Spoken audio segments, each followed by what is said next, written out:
Voici quelques avis très utiles sur le sujet de la méditation.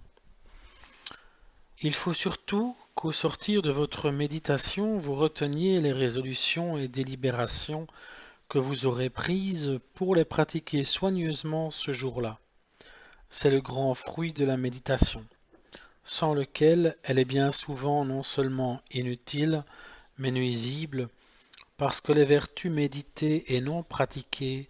enflent quelquefois l'esprit et le courage, nous étant bien avis que nous sommes tels que nous avons résolu et délibéré d'être, ce qui est sans doute véritable si les résolutions sont vives et solides, mais elles ne sont pas telles, ainsi vaines et dangereuses, si elles ne sont pratiquées. Il faut donc par tous les moyens s'essayer de les pratiquer et en chercher les occasions petites ou grandes. Par exemple, si j'ai résolu de gagner par douceur l'esprit de ceux qui m'offensent, je chercherai ce jour-là de les rencontrer pour les saluer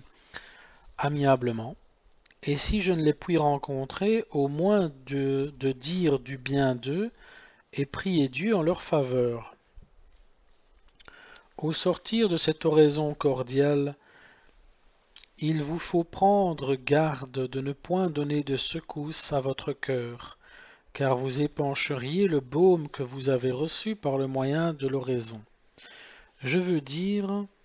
qu'il faut garder, s'il est possible, un peu de silence et remuer tout doucement votre cœur, de l'oraison aux affaires, retenant le plus longtemps qu'il vous sera possible le sentiment et les affections que vous aurez conçus. Un homme qui aurait reçu dans un vaisseau de belle porcelaine quelque liqueur de grand prix pour l'apporter dans sa maison, il irait doucement, ne regardant point à côté, mais tantôt devant soi, de peur de heurter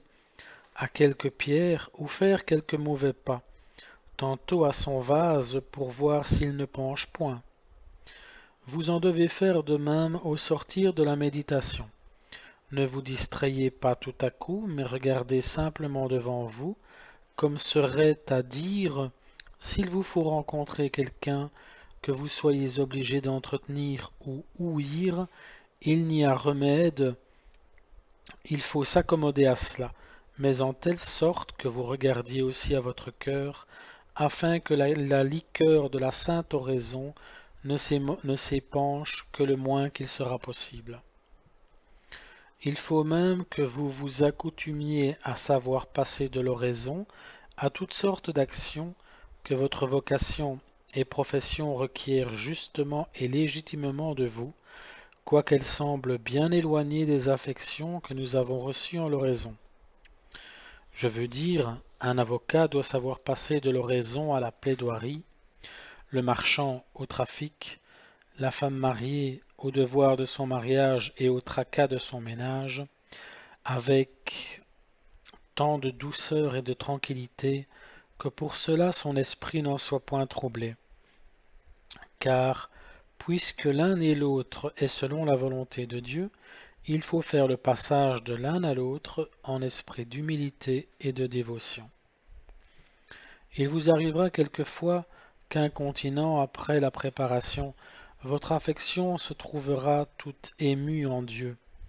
Alors il faut lâcher la bride sans vouloir suivre la méthode que je vous ai donnée. Car bien que pour l'ordinaire la considération doit précéder les affections et résolutions, si est-ce que le Saint-Esprit vous donnant les affections avant la considération, vous ne devez pas rechercher la considération,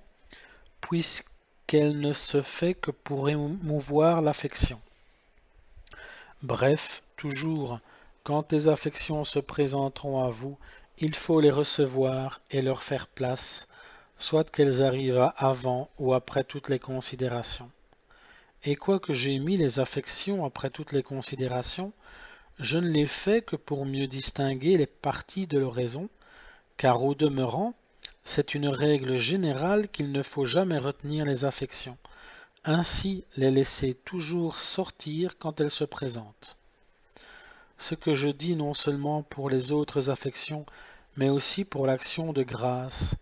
l'offrande et la prière qui peuvent se faire parmi les considérations, car il ne les faut non plus retenir que les autres affections, bien que, par après, pour la conclusion de la méditation, il faille les répéter et reprendre. Mais quant aux résolutions, il les faut faire après les affections et sur la fin de toute la méditation, avant la conclusion, d'autant qu'ayant à nous représenter des objets particuliers et familiers,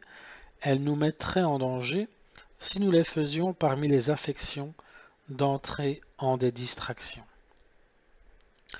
Parmi les affections et résolutions, il est bon d'user de colloques, et parler tantôt à notre Seigneur, tantôt aux anges et aux personnes représentées au mystère, aux saints et à soi-même, à son cœur, aux pécheurs et même aux créatures sensibles, comme l'on voit que David fait en ses psaumes et les autres saints en leur méditation et oraison.